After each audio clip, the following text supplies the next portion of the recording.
नमस्कार जी। मैं आज आपको पंच पर्व का पंचम दिन मतलब 5वां दिन यम द्वितीया भाई दूज के बारे में बताने जा रही हूँ। पहले महत्व बता रही हूँ, कैसे क्या होता है, कब होता है, फिर कथा, फिर कहानी कहूँगी। आप सुने। कार्तिक महीने की शुक्ल द्वितीया यम द्वितीया कहलाती है। यही है हमारे भैया दूज। इस पर्व का प्रमुख लक्ष्य भाई तथा बहन में पावन संबंध तथा प्रेम भावना की स्थापना करना है। इस दिन बहनें बेरी की पूजा भी करती हैं और भाइयों के स्वस्थ तथा दीर्घायु होने की मंगल कामना करके उन्हें तिलक लगाती हैं, नारियल देती हैं। इस दिन बहन भाइयों को यमुना में स्नान करना चाहिए। यदि गंगा यमुना में ना नहा सके तो भाई को बहन के घर नहाना चाहिए। भाई को भोजन करना चाहिए, खिलाए बहन, और तिलक लगाना चाहिए। यदि बहन अपने हाथ से भाई को खाना खिलाए तो भाई की उम्र बढ़ती है और जीवन के कष्ट दूर होते हैं। इस दिन बहनों को अपने भाइयों को चावल खिलाना चाहिए। इस दिन बहन के घर भोजन करने का विशेष महत्व है। आपको महत्व बता रही हूँ। बहन चचेरी हो, ममेरी हो अथवा धर्म की कोई भी हो सकती है। यदि कोई भी बहन ना हो तो नदी आदि गाय स्त्री तत्व पदार्थ का ध्यान करके अथवा उसके समीप बैठकर भोजन कर लेना भी शुभ माना गया है। और आप जो भाई हैं वो बहनों को दक्षिणा दें, वस्त्र जी अपनी श्रद्धा अनुसार जो भी दें। इस दिन यमराज की पूजा का भी विशेष विधान है, क्योंकि लास्ट दिन होता है। और ये सब आप करने के बाद में पूजा भैया दूज का करने के बाद में आप माता लक्ष्मी को मंदिर में बिठा दें और जो भी है 5 दिन का पर्व होता है वो हो जाता है। लेकिन उस दिन भी आप दिए ज़रूर जलाएं। शाम के टाइम दरवाजे के पास, आगे कहीं नहीं जलाएं, पर मेन गेट पे 2 दिए ज़रूर जला दें। 5 दिन तक जलते हैं ना दिए, और वैसे ही जलाएं उसमें जो या मूंग या खील जो भी हो आपके पास, दोनों में से वो डाल के।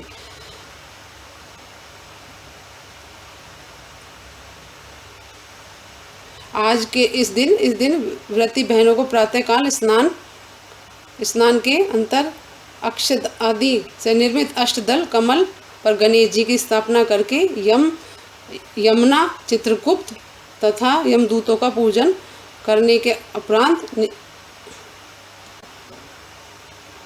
तत्पश्चात बहन को चाहिए कि वह अपने भाई को अन्न, वस्त्र, आभूषण देकर उसका शुभाशीष प्राप्त करे और भाई भी प्राप्त करे। इस व्रत से भाई की आयु वृद्धि होती है और बहन को सौभाग्य सुख प्राप्ति होता है। भारतीय संस्कृति में बहन दया की मूर्ति मानी गई, अतः शुभ आशीर्वाद उसके हाथ में से भोजन करना आयुवर्धक तथा आरोग्यकारक है। शुद्ध प्रेम के प्रतीक इस उत्सव से बड़े प्रेम से मनाना चाहिए। और बहनों भाइयों को भी अपनी बहन के पैर छू के आशीर्वाद लेना चाहिए।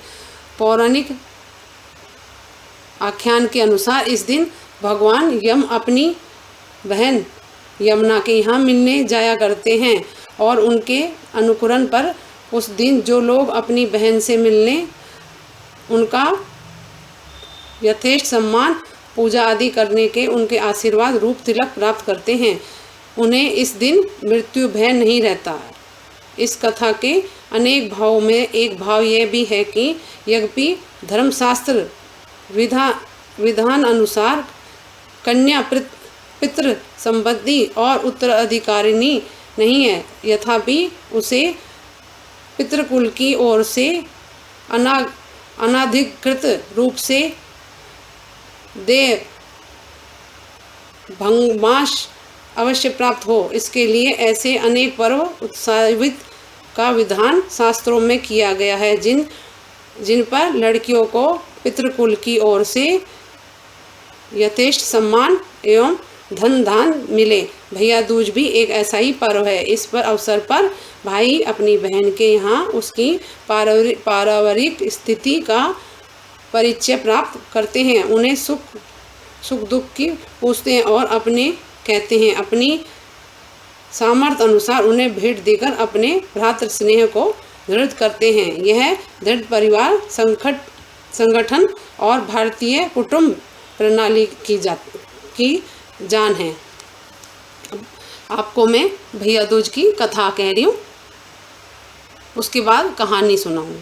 सूर्य भगवान की पत्नी का नाम संज्ञा देवी था। उनकी 2 संतानें पुत्र यमराज तथा कन्या यमुना थी। संज्ञा देवी के पति सूर्य को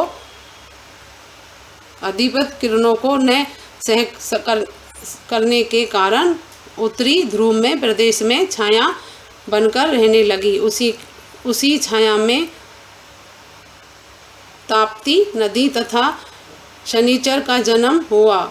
उसी छाया में अश्विन कुमारों का जन्म बताया जाता है, जो देवताओं के वैद माने जाते हैं। इधर छाया का यम तथा यमुना से विमाप सा व्यवहार होने लगा। उससे खिन्न होकर यम ने अपने एक नई नगरी यमपुरी बसाई। यमपुरी में पापियों को दंड का काम संपादित करके भाई को देखकर यमुना जी गोलोक चली गई। बहुत समय व्यतीत हो जाने पर एक दिन सहसा यम को अपनी बहन की याद आई। उन्हें दूतों को भेजकर यमुना की बहुत खोज करवाई, मगर वह न मिल सकी। फिर स्वयं ही गोलोक गए। वहाँ विश्राम घाट पर यमुना जी से भेंट हुई। भाई को देखते ही यमुना जी ने हर्ष विभोर हो स्वागत सत्कार के साथ भोजन करवाया। इससे प्रसन्न हो यम ने वर मांगने को कहा। यमुना ने कहा, हे भैया, मैं आपसे यह वर मांगना चाहती हूँ कि मेरे जल से स्नान करने वाले नर नारी यमपुरी न जाएं। वह बड़ा कठिन था। यम ने ऐसा वर देने से यमुना को अस्तित्व ही समाप्त हो जाता। अतः भाई को असमंजस में देखकर यमुना बोली, आप चिंता न करें, मुझे यह वरदान दे, जो लोग आज के भैया दूज के दिन बहन के यहाँ भोजन करें, इस मथुरा नगरी में स्थित विश्राम घाट पर स्नान करें, वह तुम्हारे लोक को नहीं जाएंगे, यमपुरी को नहीं जाएंगे। इसे यमराज ने स्वीकार कर लिया। इस तिथि को जो सज्जन बहन के घर भोजन नहीं करेंगे, उन्हें बांधकर यमपुरी को ले जाऊंगा और तुम्हारे जल में स्नान करने वालों को स्वर्ग की प्राप्ति होगी। तभी से यह त्यौहार मनाया जाता है। ये तो कथा थी। अब मैं कहानी कहने जा रही। कहानी इस प्रकार से है। एक ब्राह्मण के 2 संतान थी, एक लड़का और एक लड़की। लड़की बड़ी सुशील थी। वह अपने भाई को कभी नाराज होकर बुरा भला नहीं कहती थी। वह भाई अपनी बहन से मिलने उसकी ससुराल गया तो वह चरखा काट रही थी। तभी बहन का सूत का तार टूट गया। वह भाई के आने का पता नहीं लगा। वह तार बार बार जोड़ रही थी, वह जुड़ी नहीं, और पीछे मुड़कर देखा तो भाई खड़ा था। वह भाई से गले मिल अपने भाई के आदर सत्कार के लिए पड़ोसन से पूछने गई। उसने तेल का चौका लगाकर घी में चावल पकाए, परंतु चौका सूखा नहीं। कहानी सुने तब चावल हाथ में जरूर ले और पार्टी पे गणेश जी भी उठा के जरूर सुने। कुछ भी नहीं कर सके, गणेश जी आप बिठाएं और उनको तिलक लगाएं, कुछ भी मीठा आप उनको खिलाएं और हाथ में चावल लेके कहानी सुन लें। जल का लोटा होगा उसमें रख लें, फिर उस जल को आप तुलसी में चढ़ा दें या पीपल में चढ़ा दें। और चावल पके नहीं। एक दूसरी सहेली से पूछने पर गोबर का चौका लगाकर दूध तथा पानी में चावल डालकर खीर बनाई और भाई को खिलाई। दूसरे दिन भाई के रास्ते के लिए वह चक्की में आटा पीसने लगी। आटे के साथ साथ चक्की में सांप पिस गया और उसे पता नहीं चला।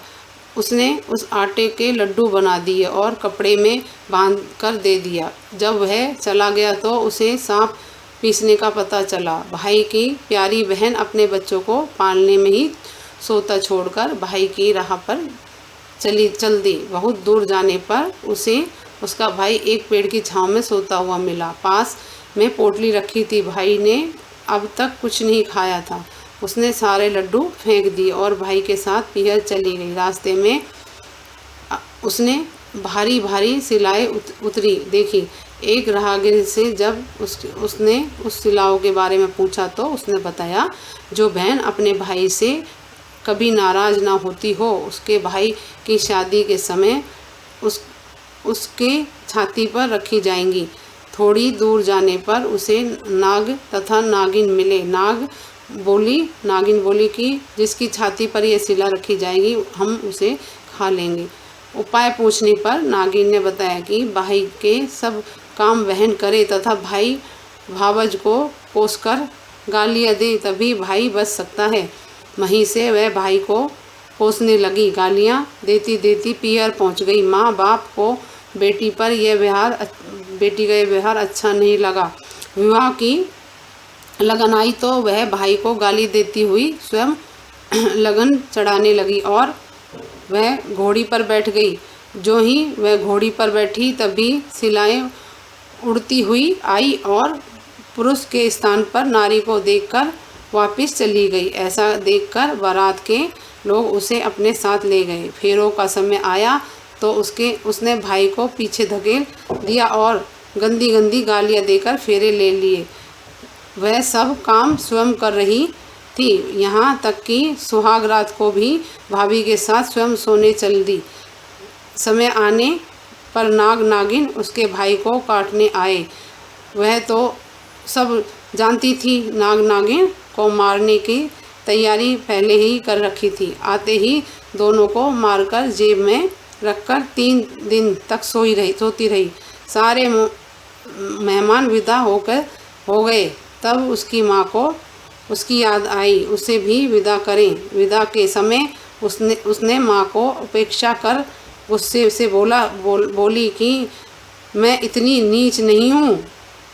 उसने मरे हुए सांपों को दिखाकर बताया कि नाग नागिन भाई भाभी को डसने आए थे। मैं अपनी जान पर खेलकर भाई के जीवन की रक्षा के लिए इसी भाई के पीछे मैं अपने बच्चों को पालने में रोता चिल्लाते छोड़कर आई हूँ। मेरे भाई भाभी को किसी प्रकार का कष्ट ना रहे। यह कहकर जब लौटने लगी तो माँ और भाई ने उसे रोका और आदर के साथ विदा किया। भैया दूज के दिन चित्रगुप्त की भी पूजा की जाती है और यम की भी पूजा की जाती है।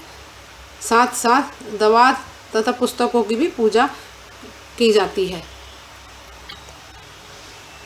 यह थी भैया दूज की महत्व कथा कहानी।